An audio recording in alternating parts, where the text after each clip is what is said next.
আল্লাহ নবী দিন দুনিয়ার বাদশাহ নবী পাক সাল্লাল্লাহু আলাইহি ওয়াসাল্লাম বললেন, ও আমার সাহাবীরা, চিন্তা করো না, আগামীকাল সকালবেলা এমন একজনের হাতে আমি ইসলামের পতাকা তুলে দেব, আমার আল্লাহ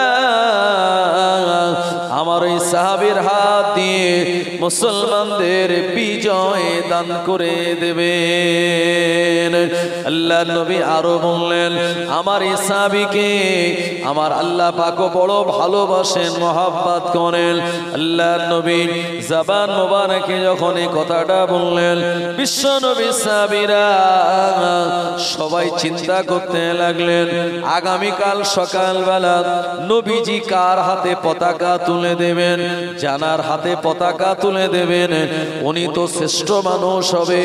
অপরদিকে আমার আল্লাহ বড় থানায় ভালোবাসে এবং জানার হাত দিয়ে আমার আল্লাহ ইমানদার মুসলমানদের বিজয় দান করে দেবেন। সাহাবীরা বলছেন, ওই সারা রাত আমরা টেনশনে ছিলাম যে নবীজি যদি আমার হাতে সেই পতাকা দেয় তাহলে আমার হাত দিয়ে বিজয় হবে, মানে আমার নামটা গোটা ওয়ার্ল্ডে ফেমাস হবে। অপরদিকে আমার আল্লাহর কাছে আমি প্রিয় পাত্র হব।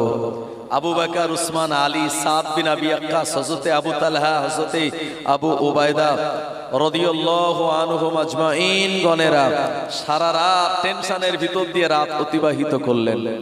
সকাল হয়ে গেল, নবীজি আমার ফজরের নামাজ কালাম আদায় করে বললেন, বাবা সাহাবীরা, আমার আলী কোন জায়গায়?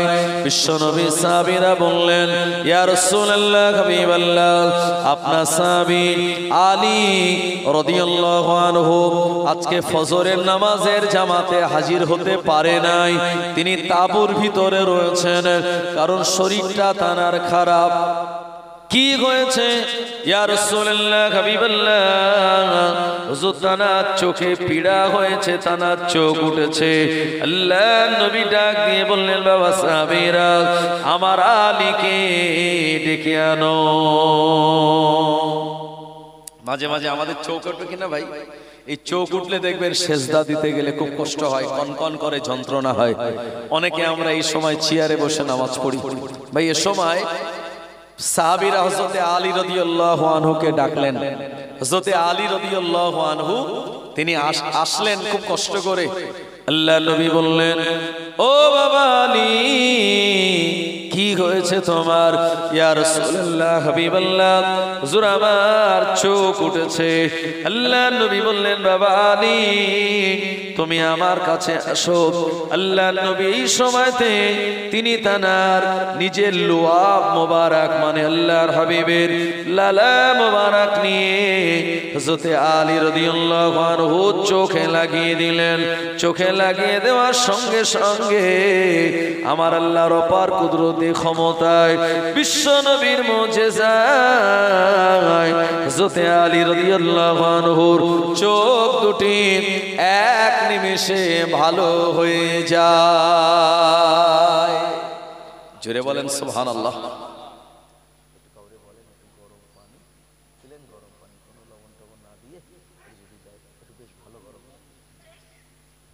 আমার ভাইজানেরা, হযরতে আলী রাদিয়াল্লাহু আনহুর এই চোখটা ভালো হয়ে গেল রাসূলুল্লাহ লালা দেওয়ার কারণে। আর নবীজির লালা এত দামি, হযরতে আবু বকর সিদ্দিক রাদিয়াল্লাহু আনহু সাপ কামড়েছিল, আপনারা জানেন, তানার পায়ে গারে সুরে রাসূলের লালা মোবারক ক্ষত জায়গায় লাগার সঙ্গে সঙ্গে আল্লাহ সাপের বিষটাকে পানি করে দিয়েছিলেন। আমাদের কারোর যদি সাপ কামড়ায় তো তাকে অ্যান্টিভেনাম দিতে হয়। অ্যান্টিভেনাম এটা কিভাবে তৈরি হয় জানেন ভাই? সাপের বিষটাকে সংগ্রহ করা হয়, কোন বোতলে শিশিতে সাপের বিষটা সংগ্রহ করে ওটা সিরিঞ্জের মধ্যে নেওয়া হয়। সিরিঞ্জে নিয়ে কোন ঘোড়ার শরীরে পুশ করা হয়। ঘোড়ার শরীরে সাপের বিষটা দেওয়া হয়। সাপের বিষটা দেওয়ার পরে ঘোড়া ৩-৪ দিন অসুস্থ থাকে। আর ঘোড়ার শরীরে এমন অ্যান্টিবডি আছে যে সাপের বিষ তার শরীরে রক্তে মিশলেও সে কিন্তু মরবে না। পৃথিবীতে এমন কিছু প্রাণী আছে যাদের সাপ কামড়ালে মরে না। তার ভিতরে 1 নম্বর হচ্ছে ঘোড়া, 2 নম্বর হচ্ছে বেজি। দেখেছেন বেজি? এদের সাপ কামড়ালে এরা মরবে না, এদের শরীর থেকে অ্যান্টিবডি নিজেরাই তৈরি করতে পারে। আর একটা হচ্ছে গোসাপ, যেটা বর্ষাকালে পুকুরে জলাশয়ে দেখা যায়। এরকম গোসাপ, তাকে যদি সাপ কামড়ায় এই গোসাপও কোনোদিন মরবে না, কারণ তার শরীরে সাপের বিষটাকে নষ্ট করে দেওয়ার মতো এরকম অ্যান্টিভেনাম আল্লাহ পাক দিয়েই দুনিয়াতে পাঠিয়েছে। তো এই ঘোড়ার শরীরে যখন সাপের বিষ দিয়ে দেওয়া হয়, ঘোড়া 3-4 দিন অসুস্থ থাকে। এই সাপের বিষটাকে সে হজম করার জন্য, তার বিরুদ্ধে লড়াই করার জন্য তার শরীরের অ্যান্টিবডিগুলি কাজ করে। একটা সময় 4-5 দিন পেরিয়ে গেলে ওই ঘোড়ার রক্তটা আবার সিরিঞ্জ দিয়ে টেনে নেওয়া হয়, নিয়ে যেমন ডায়ালাসিস করলে যেমন একদিক দিয়ে রক্ত বেরিয়ে মেশিনের ভিতরে গিয়ে পানিটা আলাদা হয়ে যায়, রক্তটা আবার শরীরে ঢুকে যায়, ঠিক ওই রকম পদ্ধতিতে এই বিষটাকে আলাদা করে রক্ত থেকে নিয়ে নেওয়া হয়। তখন ওটার বিষ থাকে না, তখন সাপের বিষটাকে, সাপ যাকে কামড়ায় তার শরীরে এই ঘোড়ার শরীর থেকে নেওয়া রক্তের অংশ দিলেই তখন সাপের বিষটা পানি হয়ে যায়। আর এটাকেই বলে অ্যান্টিভেনাম, যেটা এত লং প্রসেস। সেটা রাসূলুল্লাহর লালা মোবারক লাগার সঙ্গে সঙ্গে আবু বকর সিদ্দিকের সাপ কামড়ানোর জায়গাটাকে আল্লাহ ভালো করে দিলেন এবং সাপের বিষটা পানি করে দিলেন। এটা হলো নবীজির মুজিজা। জোরে বলুন সুবহানাল্লাহ।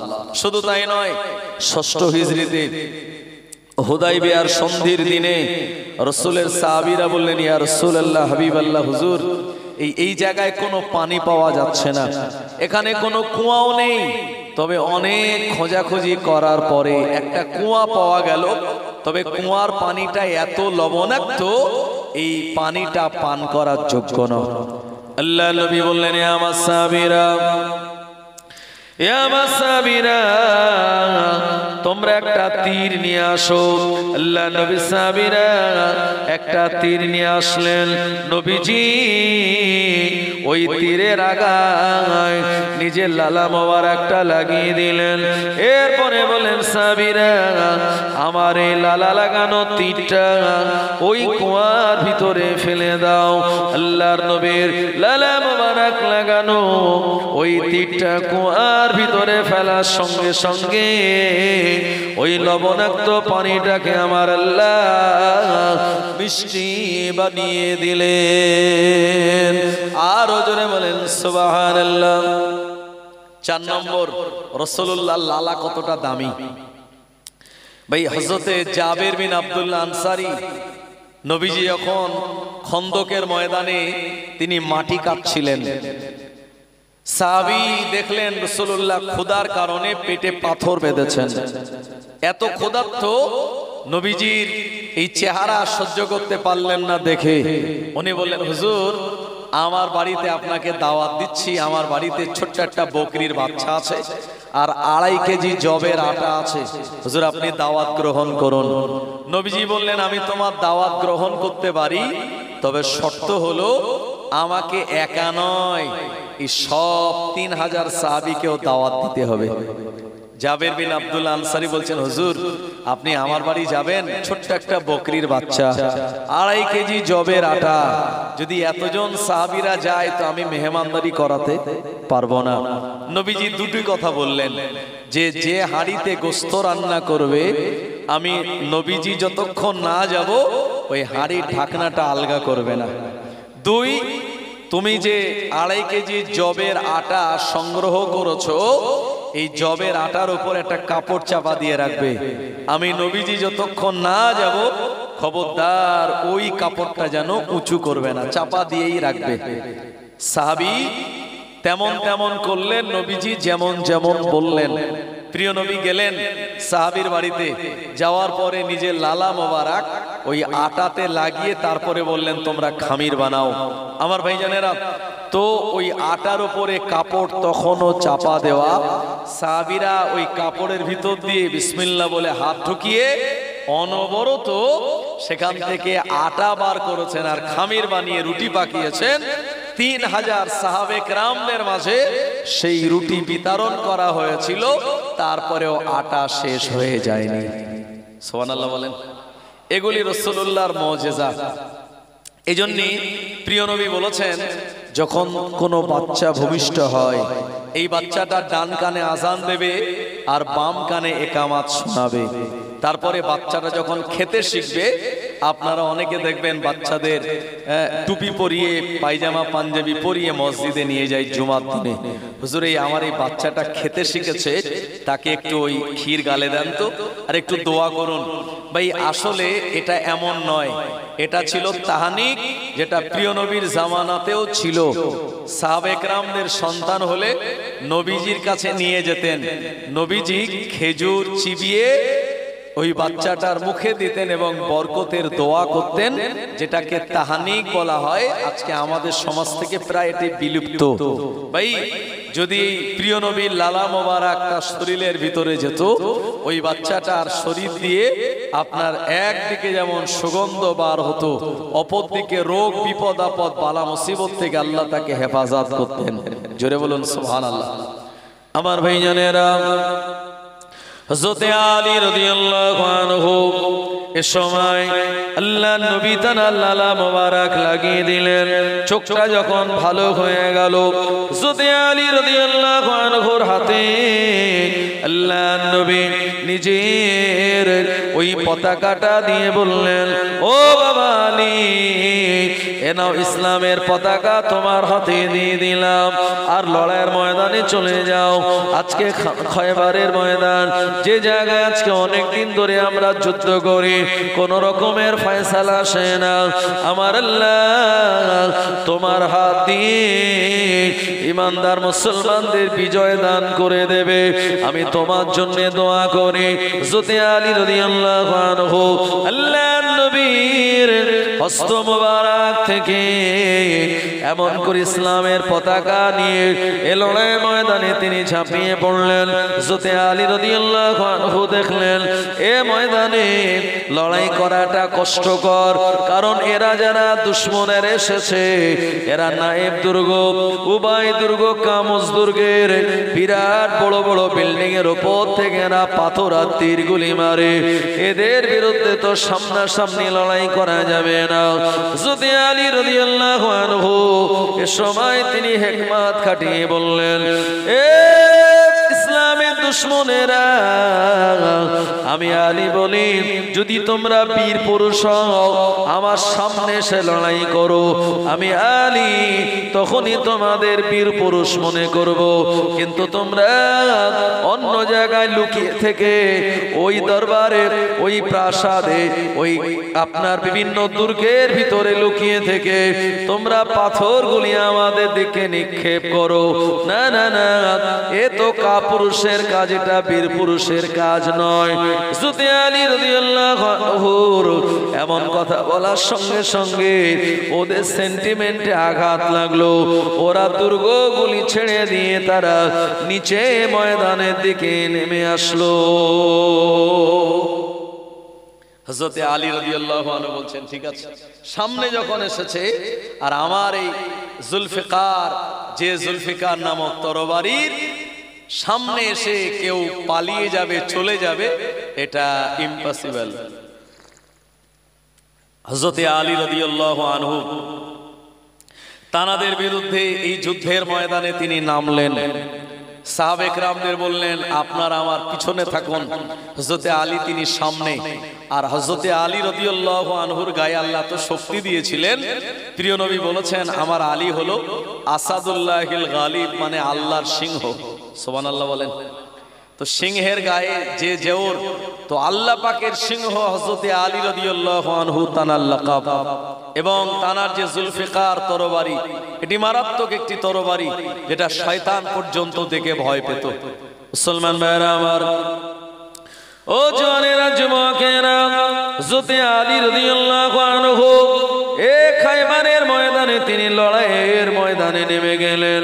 আর ওরা যখন সামনে চলে আসলো, উনি লড়াই করা শুরু করলেন।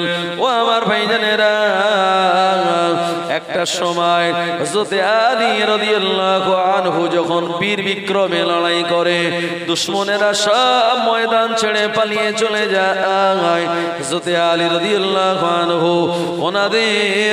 ওদের পিছনে ধাওয়া করে।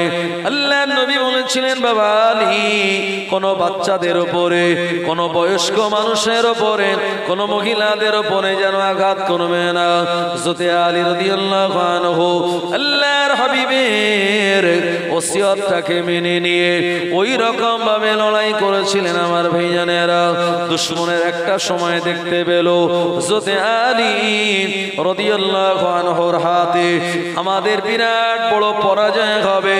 আমরা হলাম 2 লক্ষ সেনাবাহিনী, নবী সাহাবীরা মাত্র 4000 কাছে যদি 2 লক্ষ পরাজয় বরণ করে, এটা একটা বিরাট মান সম্মান প্রেস্টিজের ব্যাপার। ওরা ঘুরে দাঁড়ালো হযরত আলী রাদিয়াল্লাহু আনহুর বিপক্ষে, তানার ঢালের উপরে অনবরত তরবারি মারতে লাগলো। একটা সময় দুশমনদের তরবারির আঘাতে হযরত আলী রাদিয়াল্লাহু আনহুর ঢালটা ভেঙে গেল। সঙ্গে সঙ্গে তানার সামনে বিরাট বড় কামস দুর্গের একটা দরওয়াজা ছিল। ওই কামস নামক দুর্গের দরওয়াজাটা আল্লাহর নাম নিয়ে তিনি টান দিয়েছেন, আর টান দেওয়ার সঙ্গে সঙ্গে ওই দরওয়াজার পুরো কপাট হযরত আলী রাদিয়াল্লাহু আনহুর হাতে চলে এসেছে। এটাকে ঢাল বানিয়ে তিনি যুদ্ধ করা শুরু করে দিলেন। এত বিরাট লড়াই করেছিলেন, ওই কামস দুর্গের ঢালটাকে ওরা আর ভাঙতে পারে না। জুলফিকার নামক তরবারির আঘাত দিয়ে দুনিয়ার জমিন থেকে দুশমনদের সব বিদায় করে দিল।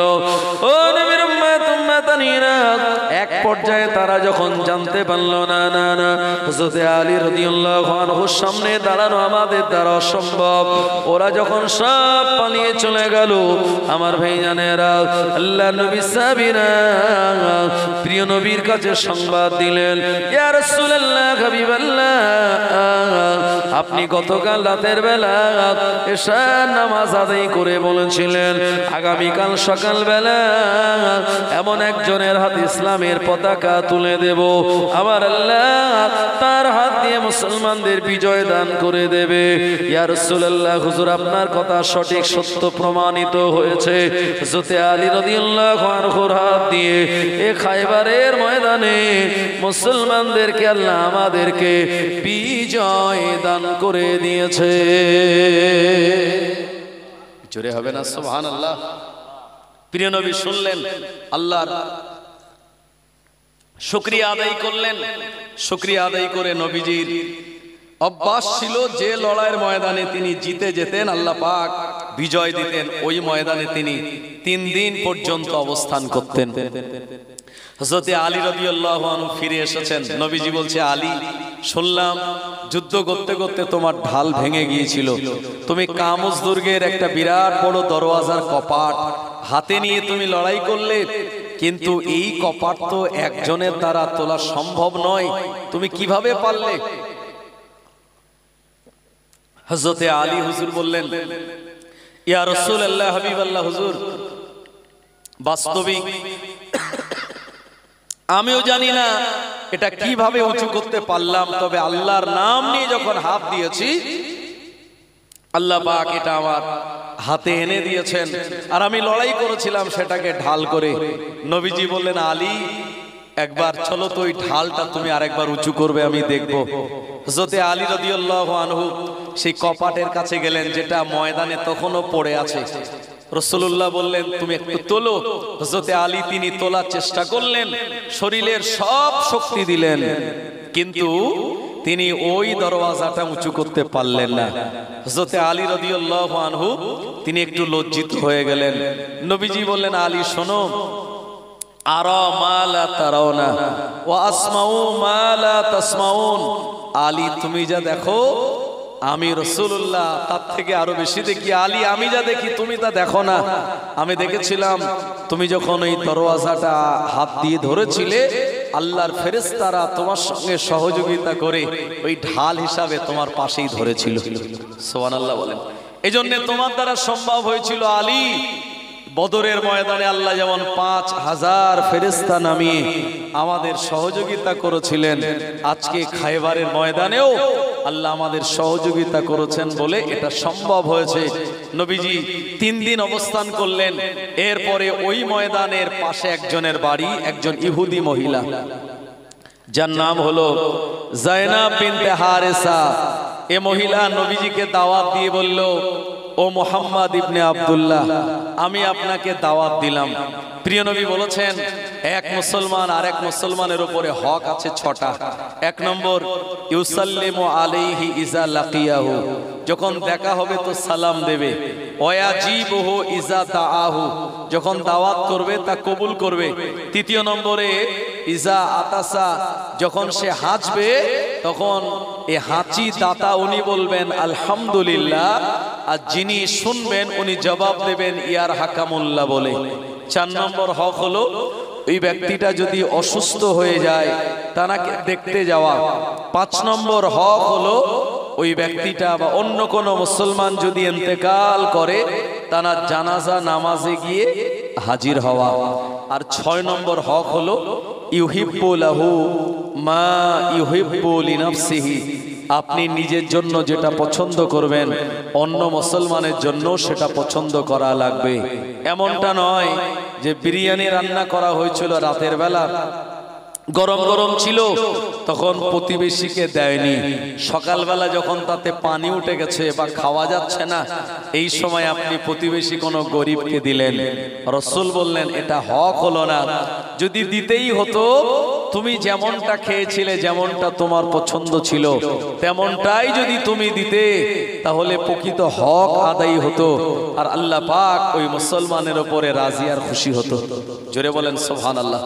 আমার ভাইজানেরা, তো প্রিয় নবীকে একজন ইহুদি মহিলা দাওয়াত দিয়ে বলল, আমার বাড়ি আপনাকে ইনভাইট করলাম, আপনাকে দাওয়াত দিলাম, আপনি আমার বাড়িতে চলুন। প্রিয় নবী দাওয়াত গ্রহণ করলেন, আর এর আগে মহিলাটা শুনে নিয়েছে যে মুহাম্মদ ইবনে আব্দুল্লাহর কাছে কোন কোন খাবার পছন্দনীয়। নবীজি 5টা খাবার পছন্দ করতেন খুব বেশি পরিমাণ। 1 নম্বর হচ্ছে মধু। রাসূলুল্লাহ বলেছেন মধুতে 2000 রোগের শেফা আছে, আর কালো জিরা যেটাতে 3000 রোগের শেফা। এজন্য প্রিয় নবী সকালবেলা কালো জিরা আর মধু খেতেন, যদি তিনি অসুস্থ হয়ে পড়তেন বা শরীর ভালো থাকতো তখনও তিনি খেতেন। আপনি যদি এই সুন্নাত মেনে সকালবেলা খালি পেটে ফজরের নামাজ পড়ে অল্প একটু কালো জিরা আর একটু খাঁটি মধু, যদি আপনি মধুটা চেটে চেটে ওই কালো জিরার সঙ্গে খেতে পারেন, ইনশাআল্লাহ আল্লাহ পাক আপনাকে 5000 রোগ থেকে দূরে রাখবেন। কিন্তু আমরা রাসূলের দেওয়া সেই ঔষধকে আমরা দূরে সরিয়ে দিয়েছি। আমরা এগুলি খাইনি, সকালবেলা খালি পেটে আগে একটা র্যান্টাক বা ওমেসডি বা প্যান 40 আগে খেয়ে নেই, তারপরে খালি পেটে গ্যাসের ট্যাবলেট খেয়ে এটা ওটা আমরা খাই। ভাই, যদি নবীজির সেই দেওয়া ঔষধ এই কালো জিরা মধু আমরা গ্রহণ করতে পারি, বিশ্বাস করুন আল্লাহ পাক আমাদের শরীরটা সুস্থ রাখবেন। নবীজি পছন্দ করতেন 1 নম্বরে মধু, 2 নম্বরে কদু। কদু মানে যেটাকে লাউ বলি আমরা, এটা হলো বিরাট রাসূলুল্লাহ সাল্লাল্লাহু আলাইহি সাল্লামের পছন্দনীয় একটি খাবার। ডাক্তাররাও বলেছে যে কদু বা লাউ হলো ঠান্ডা একটা সবজি। এই লাউয়ের রস যদি পেটে যায়, আপনার ডায়াবেটিস, সুগার এগুলি সহজে ধারে কাছে ঘেঁষবে না। নবীজিকে কদু আর গোস্ত রান্না করে দেয়া হলো। নবীজি গোস্ত বাদ দিয়ে পিয়ালার পাশ দিয়ে যে কদু ছিল, ওই কদুগুলো তিনি খুঁজে খুঁজে খাচ্ছিলেন। সাহাবীরা বলেন, হুজুর আপনি কদু খুঁজছেন? নবীজি বলেন এটা আমার পছন্দনীয় খাবার। 3 নম্বর, নবীজি পছন্দ করতেন মিল্ক বা দুধ, যেটা গরুর দুধ বা ছাগলের দুধ। রাসূলুল্লাহ যে দুধ খেতেন সেটা দুম্বা বা ছাগলের, বকরির দুধ, যেটা অত্যন্ত ভিটামিন। আমার ভাইজানেরা, 4 নম্বরে নবীজি যেটা পছন্দ ছিল সেটা হলো খেজুর। এই খেজুর যদি আপনি সারাদিনে 2টো খেতে পারেন, আল্লাহ নবী বলেছেন ওই ব্যক্তিটা সহজে তার শরীরটা দুর্বল হবে না। জি, আর কেউ যদি আজোয়া খেজুর খেতে পারে, আজোয়া খেজুরের অনেক দাম আপনারা জানেন, কম বেশি 1500 টাকা কেজি। এটা কালো রঙের আজোয়া খেজুর। এই খেজুরটা যদি আপনি সকালবেলা বা যে কোনো সময় দুটি খেতে পারেন, আপনার শরীর কোনো সময় দুর্বল হবে না, প্রেশার আপনার লো হবে না এবং প্রেশার হাইও হবে না, আপনার শরীরটাকে ঠিক জায়গায় রেখে দেবে। রাসূলুল্লাহর বলে দেওয়া মেডিসিন এটি। আর 5 নম্বরে নবীজিটা পছন্দ করতেন, মাঝে মাঝে খেতেন বকরির মানে ছাগলের সামনের পায়ের গোশত, যে গোশতটা হাড্ডির সঙ্গে লেগে থাকতো। ভাই আমরা গোশ নেওয়ার সময়, গোশত কেনার সময় বলি বেশি হাড় দিও না, আর খাওয়ার সময় আমরা বেশি হাড় খুঁজি, তাই না? তো রাসূলুল্লাহ সাল্লাল্লাহু আলাইহি সাল্লাম এই বকরির সামনের পায়ের এই হাড্ডির সঙ্গে লেগে থাকা গোশত, যেটা নরম হয়, খুব টেস্টি হয়, এই গোশতটা খেতে পছন্দ করতেন। খায়বারের ময়দানে ইহুদি মহিলাটা আল্লাহর নবীকে দাওয়াত দিয়ে আর বকরির সামনের পায়ের গোশতটা পরিবেশন করলো। ও নবীর উম্মতেরা, ওই গোশতের ভিতরে বিষ মিশিয়ে দিল। আল্লাহর নবী খেয়ে যাতে দুনিয়া জমিন থেকে বিদায় নেয়। আমার ভাইজানেরা, প্রিয় নবী জনাবে মুহাম্মদুর রাসূলুল্লাহ সাল্লাল্লাহু আলাইহি ওয়াসাল্লামের সামনে বকরির গোশতের সামনের রানের গোশতটা যখন দেয়া হলো, আল্লাহর নবী ইহুদির বাড়িতে গেলেন না, আর একজন সাহাবীকে নিয়ে গেলেন। ও সাহাবীর নাম হলো হযরত বাশার বিন বারা রাদিয়াল্লাহু আনহু।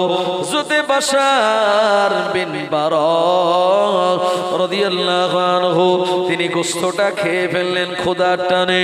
আল্লাহর নবী খেতে যাবেন এমন সময় গোশতের জবান খুলে গেল। গোশতের ভিতর থেকে আওয়াজ হলো, ইয়া রাসূলুল্লাহ, ইয়া হাবিবাল্লাহ, হুজুর আপনি আমায় খাবেন না, আমার ভিতরে বিষ মেশানো রয়েছে। আল্লাহর নবী তিনি গোশতটাকে রেখে দিলেন। কোন মুসান্নিফ রাহমাতুল্লাহ আলাইহি বললেন, আল্লাহর নবী গোশতটা সামান্য গালে দিয়েছিলেন, মুখে দিয়েছিলেন। আল্লাহর নবী এমনটা বুঝতে পেরে ইহুদি মহিলা যায়নাব বিনতে হারেসাকে ডাক দিয়ে বললেন, ও যায়নাব বিনতে হারেসা, তুমি আমায় দাওয়াত দিয়ে এমন বিষ মেশানো গোশত কেন পরিবেশন করলে?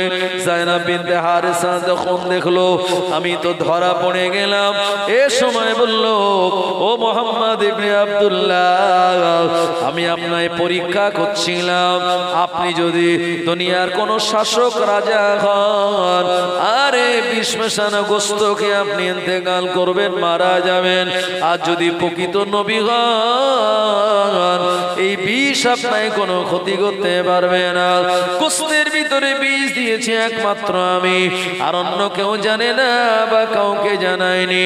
আপনি যখন জেনে গেলেন, নিশ্চিত আপনি আল্লাহর নবী। প্রিয় নবী শুনে ওই মহিলার মাফ করে দিলেন, ক্ষমা করে দিলেন। ও তুমি আমায় টেস্ট করছিলে? এরপরে রাসূলের যে সাহাবী পাশে বসে খেয়েছিলেন, হযরত বাশার বিন বারা রাদিয়াল্লাহু আনহু, উনি অসুস্থ হয়ে গেলেন এবং তার পেটে প্রচন্ড যন্ত্রণা। একটা সময় দুনিয়া থেকে তিনি বিদায় নিলেন। নবীজি বললেন, দেখো, ইচ্ছা করে আমার একজন সাহাবীকে তুমি বিষ মেশানো গোশত খাইয়ে হত্যা করেছো, এখন আমি তোমায় কি সাজা দিতে পারি? এই ইহুদি মহিলা ক্ষমা চাইলেন।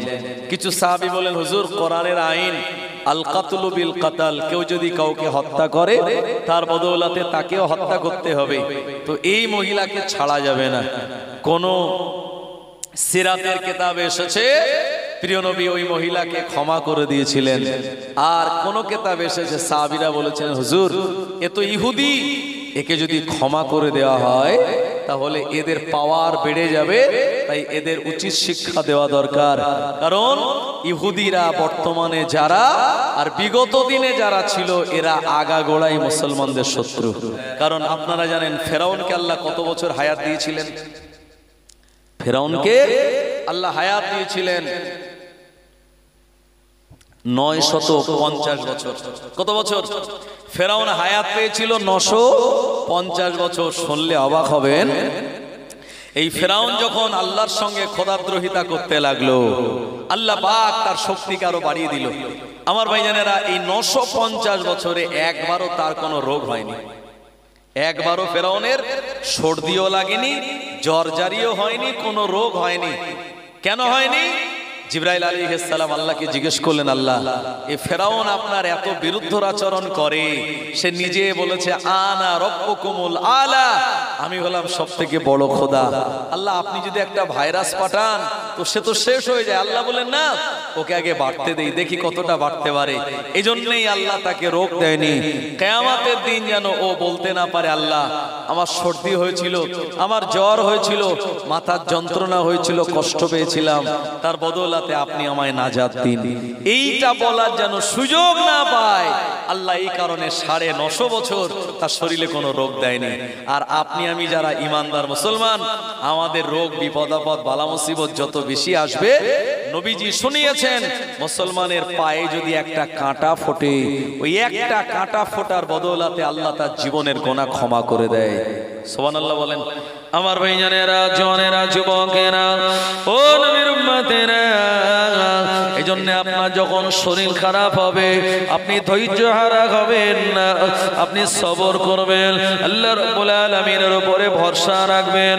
ও জওয়ানেরা, আপনার আমার জীবনের গুনাহগুলি যখন বেড়ে যায়, আমার আল্লাহ বড় দয়াময়, আমার আল্লাহ বড় গফুরুর রহিম, আমার আল্লাহ চান বান্দা আমার কাছে আসবে যখন, সে যেন নিষ্পাপ হয়ে আসে, বেগুনাহ মাসুম হয়ে আসে। আমার ভাইজানেরা, এই কারণে দুনিয়ার জমিনে আল্লাহ পাক আমাদের অনেক রোগ দেন, আমাদের অনেক বিপদ আপদ বালা মুসিবত দেন। এই বিপদ আপদ বালা মুসিবতে আপনি যদি সবর করতে পারেন, ধৈর্য ধারণ করতে পারেন, আমার আল্লাহ আপনার শরীর খারাপ যেমন সারিয়ে দেবে, কিছুদিন পর অপর দিকে আপনার আমার জীবনের গুনাহগুলিকেও মাফ করে দেন। আরো জোরে বলেন সুবহানাল্লাহ। ও জোরেরা, যুবকেরা, নবীর উম্মতেরা, এজন্য দুনিয়ার জমিনে আপনি প্রতিশোধ গ্রহণ করবেন না। ইহুদিরা বরাবর এরা মুসলমানদের দুশমন ছিল। আল্লাহর নবীর এমন করে সিরাতের কিতাব, নাম হলো আর রাহিকুল মাখতুম, এই কিতাবের মুসান্নিফ আল্লামা শফিউল্লাহ মুবারাকপুরী রাহমাতুল্লাহ আলাইহি বর্ণনা করলেন, নবী আমার মদিনার জমিনে, নবী আমার মদিনার জমিনে এক ইহুদির বাড়িতে গেলেন বালতি রশি দিয়ে পানি তোলার জন্য। কারণ আল্লাহর নবীর সংসারটা গরিব ছিল, আল্লাহর নবী গরিবী অবস্থাটা পছন্দ করে নিয়েছিলেন। বালতি রশি দিয়ে পানি তুললে তার বদলাতে কিছু খেজুর দেবে। আল্লাহর হাবিব ক্ষুধার্ত অবস্থায় ওই বালতি রশি দিয়ে ইহুদির বাড়িতে পানিটা তুলতে লাগলেন। এমন সময় দেখা যায় হঠাৎ করে রশিটা ছিঁড়ে গিয়ে বালতিটা গভীর কুয়ার ভিতরে পড়ে গেল। ইহুদি যখন দেখতে পেল, ইহুদি প্রচন্ড রেগে গিয়ে বলল, হে মুহাম্মদ, তুমি আমার এই বালতিটা কুয়ার মধ্যে ফেলে দিলে। ইহুদি রেগে গিয়ে দয়ার নবী মায়ার নবীর নোরানি চেহারা মোবারকে একটা চড় কষিয়ে দিল। আল্লাহর নবী এমন করে এই চড়টা খাওয়ার পর নবীজি তিনি কিছুই বললেন না। নবী আমার আরেকটা পাল্টা চড় মারতে পারতেন, কিন্তু না না না, নবী আমার সবর করলেন, ধৈর্য ধারণ করলেন।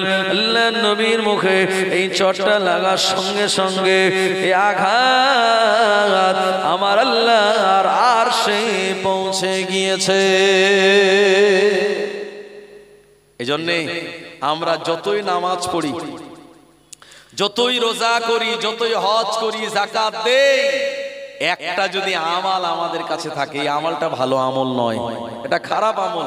আল্লাহ খুব সতর্ক করেছেন যে তোমাদের নামাজ, রোজা, ইবাদত, বান্দেগীর সব সওয়াব সব পুড়ে সারখার হয়ে যাবে। সেটা কি জানেন? আল্লাহ কোরআন মাজিদে শুনিয়েছেন, ইয়া আইয়ুহাল্লাযীনা আমানু, ইয়া আইয়ুহাল্লাযীনা আমানু লা তারফাউ আসওয়াতাকুম ফাওকা সাউতিন নবী ওয়া লা তাজহারু লাহু বিল কওলি কাজহারি বাদিকুম লিবাদিন আতাহাবাতা আমালুকুম ওয়া আনতুম লা তাশউরুন। আল্লাহ পাক শুনিয়ে দিলেন, হে বিশ্বাসী ইমানদারেরা, তোমাদের গলার আওয়াজ যেন আমার নবীর গলার আওয়াজের থেকে উঁচু না হয়। যদি তোমাদের গলার আওয়াজ আমার নবীর গলার আওয়াজের থেকে উঁচু হয়, যেমন ভাবে তোমরা একে অপরে কথাবার্তা বলা বলি করো, যদি এমনটা হয় আনতাহাবাতা আমালুকুম, তাহলে তোমাদের আমালগুলি ধ্বংস হয়ে যাবে, বরবাদ হয়ে যাবে। ওয়া আনতুম লা তাশউরুন, কিভাবে ধ্বংস হবে তা তোমরা কিছুই বুঝতে পারবে না।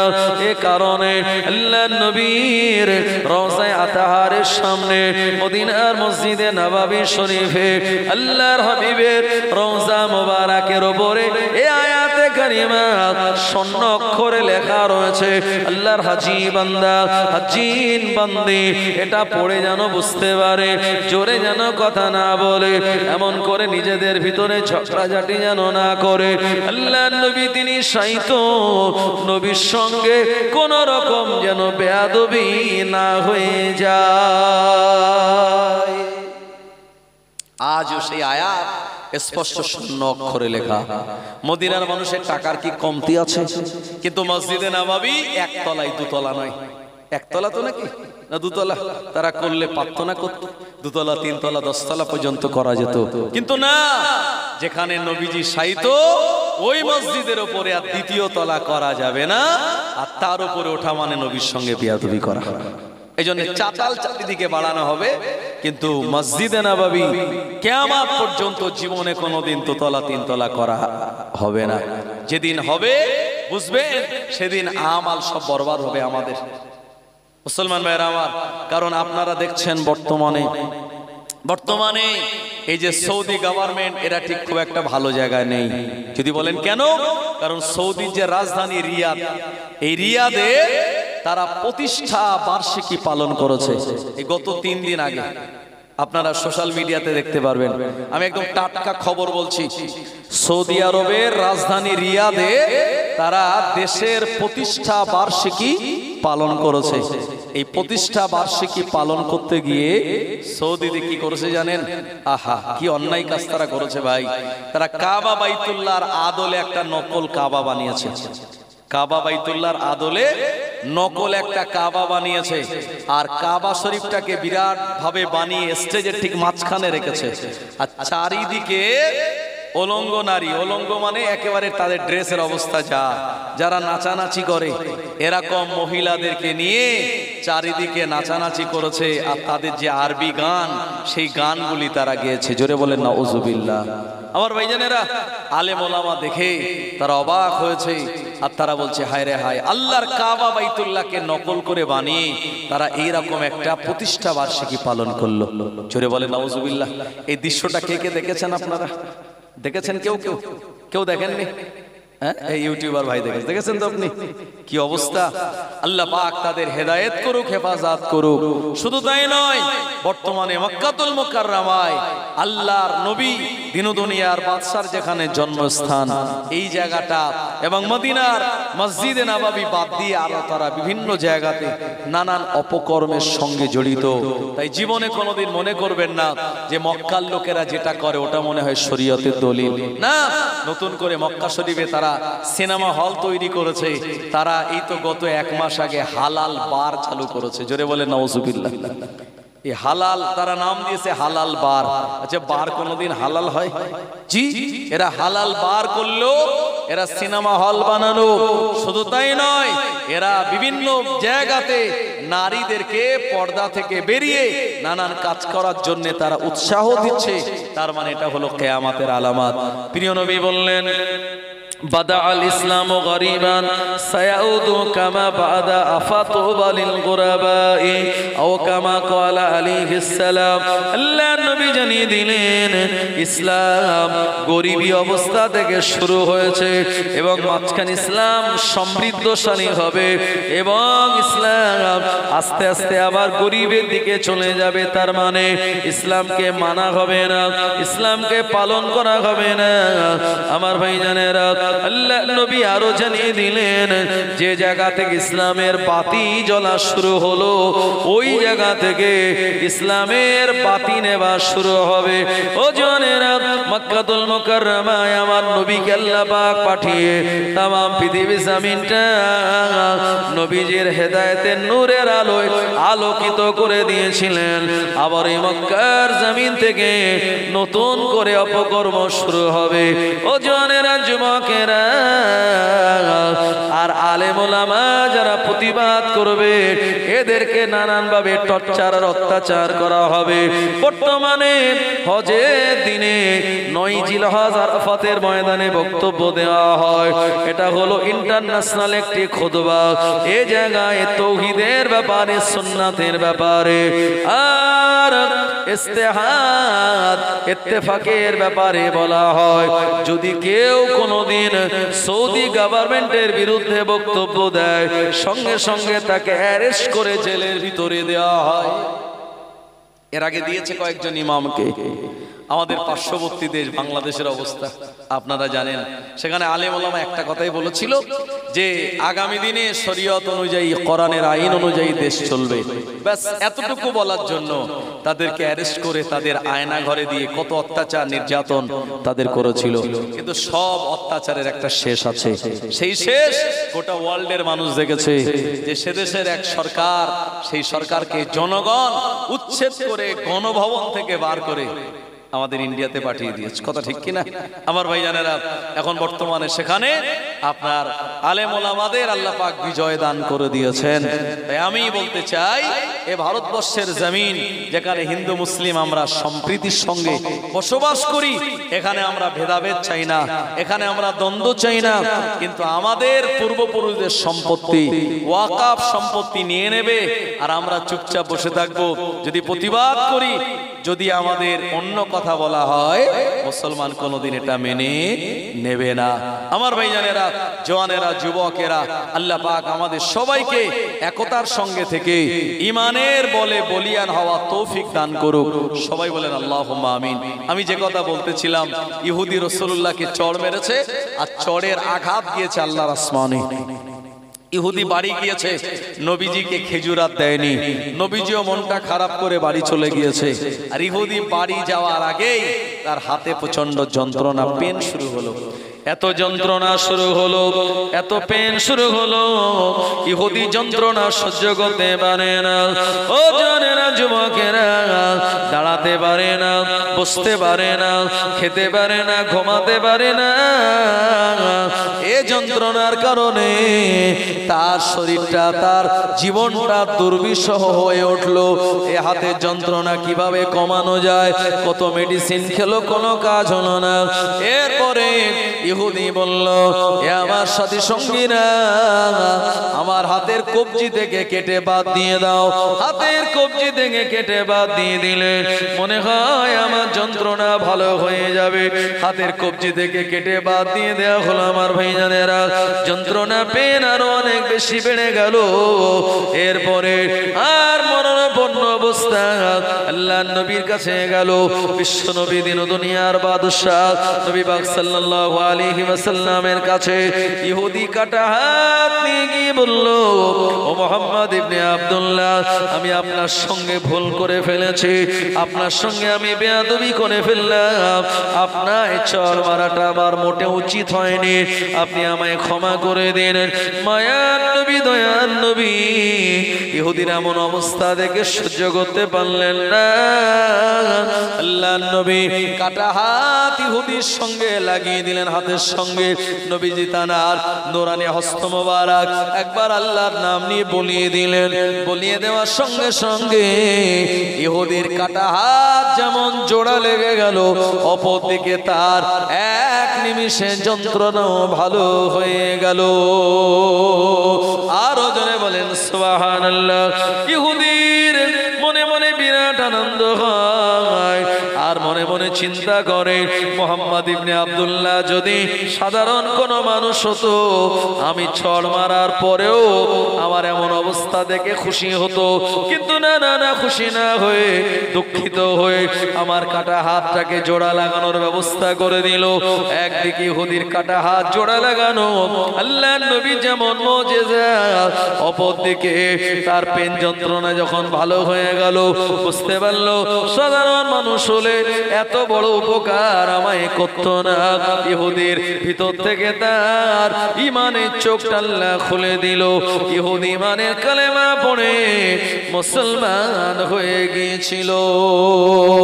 আরো জনে বলেন সুবহানাল্লাহ। এজন্য পৃথিবীতে আমাদের নবীজি হলেন সবথেকে বড় বৈজ্ঞানিক। রাসূলুল্লাহর সুন্নাত নিয়ে যত অ্যানালাইসিস করা হয়েছে, যত গবেষণা করা হয়েছে, তত বেশি মানুষেরা ইমানের কালমা পড়ে মুসলমান হয়েছে। সুবহানাল্লাহ বলবেন না? নবীজি বলেছেন তোমরা দাঁড়িয়ে পানি পান করবে না। আমরা তো অনেক মুসলমান আছি, নামে মুসলমান, আমরা বলি নবীর উম্মত, কিন্তু আমাদের কাছে নেই নবীজির কোনো সুন্নাত। এরকম মুসলমান আছে না নাই? দাঁড়িয়ে পানি পান করা যাবে না। নবীজি বললেন দ্বিতীয় নম্বর বসে পানি পান করবে। তৃতীয় নম্বরে এক ঢোকে পানি খাবে না, 3 ঢোকে খাবে, আর খাওয়ার সময় বিসমিল্লাহ বলবে। এত নবীজি আজ থেকে 1500 বছর আগে বলেছেন। এ জামানার ডাক্তাররা দেখছি তারা বলছে যদি কিডনি, পেটের পাকস্থলী, লিভার ভালো রাখতে হয়, তাহলে যখন পানি পান করবে দাঁড়িয়ে করা যাবে না, বসে পান করতে হবে। জোরে বলুন কেন বলছে? তারা বলল কেউ যখন দাঁড়িয়ে পানি পান করে, গলাটা উঁচু করে, চায়ের দোকানে জগ এক হাতে নিয়ে আর ঢক ঢক করে পানি খেলে, ওই পানিটা ডাইরেক্ট সরাসরি পাকস্থলীতে গিয়ে আঘাত করে, সেখান থেকে পাকস্থলী পানিটা ধরে রাখতে পারে না, দ্রুত কিডনিকে এই পানিটা সাপ্লাই দেয়। আর কিডনি মানে বুঝতেই পাচ্ছেন সেটা কত একটা সূক্ষ্ম জিনিস। যার কিডনি খারাপ হয়ে গেছে সে জানে এটা কত দামি জিনিস। আপনারা জানেন বসিরহাটের একজন মাওলানা ছিলেন, নাম করা মাওলানা, আজও আল্লাহ হায়াতে রেখেছেন, জনাব মাওলানা আবুল কালাম সাহেব জি। খুব সুন্দর আলোচনা রাখতো, অনেক প্রবীণ আলেম জি। দেখতে মানুষটা একটু বেটে ঘাটে, আপনার চেহারাটা অত সুন্দর নয়, কিন্তু আল্লাহ পাক তার জবানের ভয়েস দিয়েছে অনেক সুন্দর, এবং মানুষকে বোঝানোর মতো বিরাট টেকনিক আল্লাহ তাকে দিয়েছিল। আজও আছে ভাই, কিন্তু সেই মানুষটার কিডনি খারাপ হয়ে গেল। ইদানিং করে একটা মাহফিলে তিনি বলছিলেন, আমি দেখছিলাম যে বললেন যে আমার এই কিডনিটাকে স্থানান্তর করা হয়েছে, মানে এক জায়গা থেকে কিডনি কিনেছি, আমি তাকে দিয়েছি কম বেশি 18 লক্ষ টাকা। যে কিডনিটা দিয়েছে, না সরি 6 লক্ষ টাকা যে কিডনি দিয়েছে তাকে দিতে হয়েছে, আর কিডনিটাকে নতুন করে প্রতিস্থাপন করতে আমার কম বেশি 18 লাখ টাকা খরচ হয়েছে, আর তার আগে পরে আরো ট্রিটমেন্ট করতে 50 লাখ টাকা খরচ হয়েছে। তাও তার দুটো কিডনি না, একটা কিডনি আছে। এই অবস্থাতে আল্লাহ তাকে হায়াতে রেখেছেন। খুব আস্তে আস্তে এখন বর্তমানে ওয়াজ অনুচ্চার শুরু করেছে। আমার ভাইজানেরা, তো দাঁড়িয়ে পানি পান করলে ডাইরেক্ট কিডনিতে গিয়ে আঘাত হবে।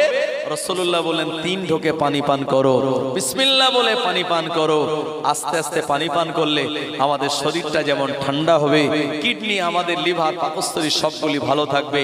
নবীজি যে কথা 1500 বছর আগে বলেছেন, এই কথাটা বর্তমানের বৈজ্ঞানিকরা আজকে বলছে। জোরে হবে না সুবহানাল্লাহ? আমার ভাইজানেরা, ও জওয়ানেরা, যুবকেরা, এইজন্য আমি প্রথমে আপনাদেরকে কোরআন মাজিদের একটি আয়াত শুনিয়েছি, ওয়ালা তাহিনু ওয়ালা তাহজানু ওয়া আনতুমুল আ'লাউনা ইন কুনতুম মুমিনিন।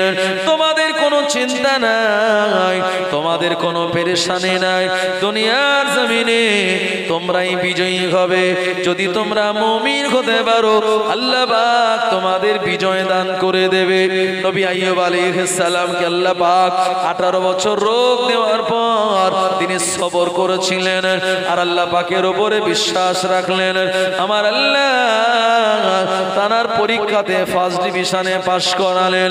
নবী ইব্রাহিম আলাইহিস সালামকে আগুনের ভিতরে ফেলে দেওয়া হলো, আল্লাহর উপরে ভরসা রাখলেন। আমার আল্লাহ পাক তার জন্য এই আগুনটাকে ফুলের বাগান করে দিয়েছিলেন। ও জওয়ানেরা, যুবকেরা, নবী ইউসুফ আলাইহিস সালামকে আপন শতাত ভাইরা কুয়ার ভিতরে ফেলে দিল। আমার আল্লাহ রাব্বুল আলামিনের উপরে ভরসা রেখেছিলেন। আমার আল্লাহ আসমান থেকে ফেরেশতা পাঠিয়ে ইউসুফ আলাইহিস সালামকে তিনি হেফাজত করেছিলেন। একবার প্রাণ খুলে বলুন সুবহানাল্লাহ। ঈমান যদি আজও থাকে আমাদের, আল্লাহ আমাদের বিজয় দান করে দেবেন। ইউসুফের মতো ঈমান হলে একে একে দরওয়াজা খোলে, আর ইব্রাহিমের মতো ঈমান হলে আজও আপনার দুনিয়া জমিনে আল্লাহ আমাদের পরিত্রাণ দেবেন। মুসার মতো ঈমান হলে রাস্তা হবে সাগর জলে, মুসার মতো ঈমান হলে রাস্তা হবে সাগর জলে। ইউসুফের মতো ঈমান হলে একে একে দরওয়াজা খোলে। ইব্রাহিমের মতো ঈমান যদি আজও থাকে বিদ্যমান, অগ্নিকুণ্ডে দেখা যাবে খুবসুরত ফুলবাগান। জোরে বলুন সুবহানাল্লাহ। কুয়ার মধ্যে ফেলে দিল আপন শতাত ভাইরা। দোষ কি? আব্বা ইউসুফকে একটু বেশি ভালোবাসে, আমাদের একটু কম ভালোবাসে। আসলে বাপ মার ভালোবাসা সবার প্রতি সমান, কিন্তু ইয়াকুব নবী দেখেছিলেন আমার এই বেটা ইউসুফ সে তো আগামী দিনের নবী, এই জন্য নবীর প্রতি একটু আলাদা ভালোবাসতেন।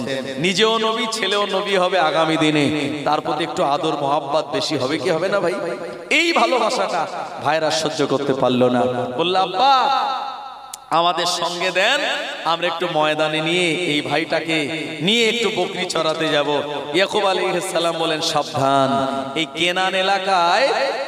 কেনান এলাকায় বিভিন্ন জায়গায় নানান রকম বাঘের উপদ্রব আছে, খবরদার খুব সাবধানে রেখো।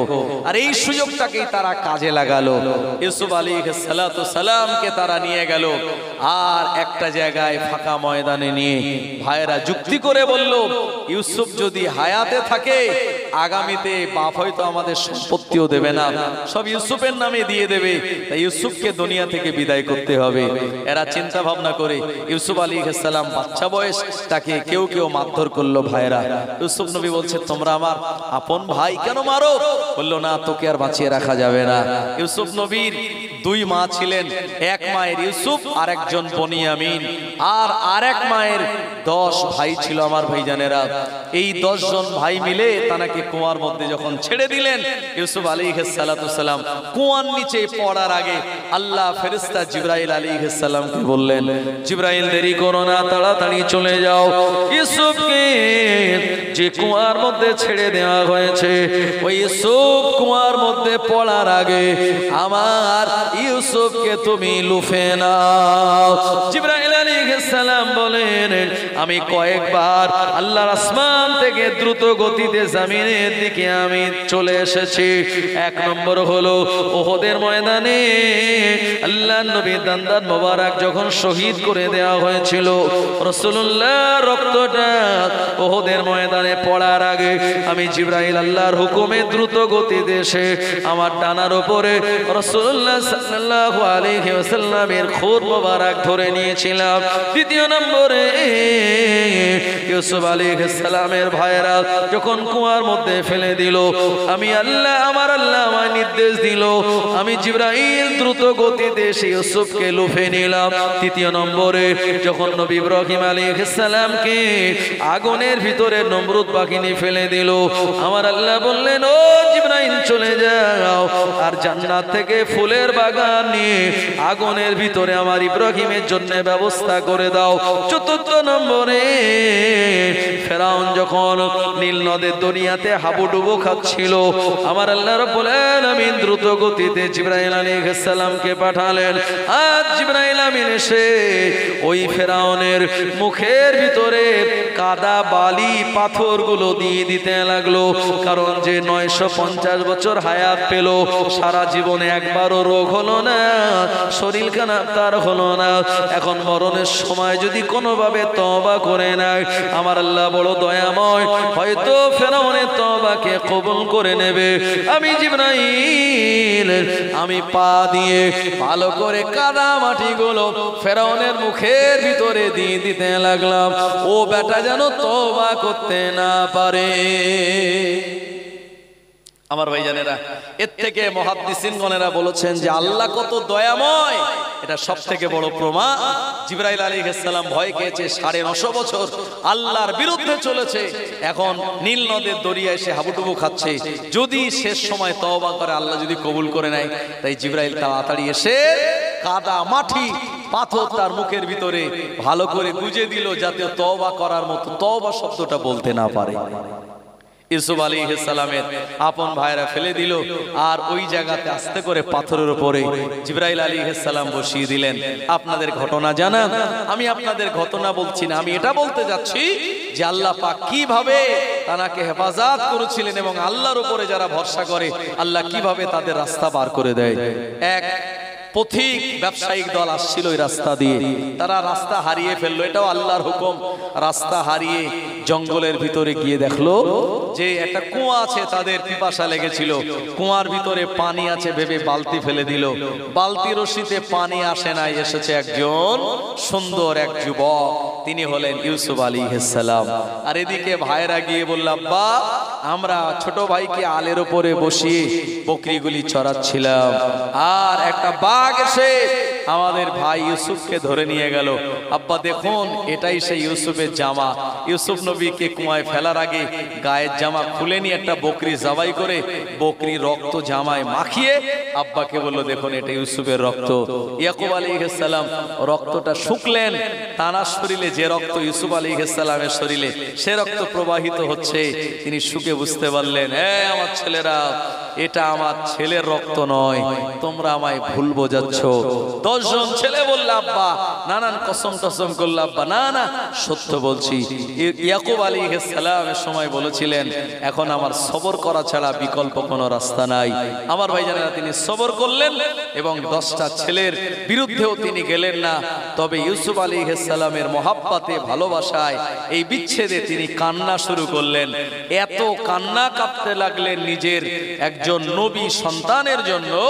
আমার ভাইজানেরা, তাফসীরের কিতাব 12 পারা সূরা ইউসুফের তাফসীর আপনি খুলে দেখবেন, ইয়াকুব আলাইহিস সালাম কেঁদে কেঁদে এত পানি ঝরেছিল তার চোখ দিয়ে, দুটো চোখ তার অন্ধ হয়ে গিয়েছিল। আহা, সন্তানের এই মায়ায়, মহাব্বত আর ভালোবাসায় সন্তানকে তুলে নিল। নেওয়ার পরে যখন এরা বণিক দল বাজারে নিয়ে যাবে, তখন ইউসুফ আলাইহিস সালামের যে বড় ভাই, তার নাম হচ্ছে ইয়াহুদা, সে গিয়ে বলল, কি ব্যাপার এই বাচ্চাটা কোথাকার বাচ্চা? বলল, আমরা কুয়ার মধ্যে পেয়েছি, নিয়ে যাব। বলল, এই বাচ্চাটা আমাদের গোলাম, তবে এই বাচ্চাটাকে নিয়ে যাওয়ার আগে কিছু টাকা আমায় দাও। আমার ভাইজানেরা, ইউসুফ আলাইহিস সালাম চিন্তা করছে, হায় রে, আমি তাদের শতাতো ভাই, কিন্তু বাপ তো এক, এখন আমাকে নিজের ভাই না বলে এখন আমার পরিচয় দিচ্ছে আমি নাকি তাদের গোলাম।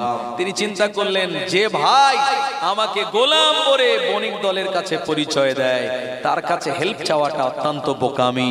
তিনি একজন নবী, বুঝতে পেরেছে ভাইদের মনের অবস্থা, সাহায্য হেল্প না আছে, আল্লাহর উপরে ভরসা করেছেন। বণিক দল ইয়াহুদাকে কিছু টাকা দিয়ে বিদায় হয়ে গেছে, মিশরের মার্কেটে নিয়ে গেছে। আপনারা জানেন তখন মানুষ কেনা বেচা হতো, রাসূলের জামানায়ও মানুষ কেনা বেচা হতো। আল্লাহর নবী এই মানুষ কেনা বেচা এটা বন্ধ করে দিয়েছেন, এই দাস প্রথা সমাজ থেকে তুলে দিয়েছেন। ইসলাম এমন একটি ধর্ম, Islam is the complete code of life, যার ভিতরে বলা আছে ধনী গরিব, কালো পরিষ্কার, লম্বা বেটে, নেতা জনগণ সবাই এক, নামাজের কাতারে যখন দাঁড়াবে কারোর ভিতরে কোনো ভেদাভেদ থাকবে না, সবাই তখন আল্লাহর বান্দা হিসাবে আল্লাহকে সেজদা দেবে। এটাই মুসলিম ধর্মের, আমাদের ধর্মের একটা সবথেকে বড় ঐতিহ্য। জোরে বলেন সুবহানাল্লাহ।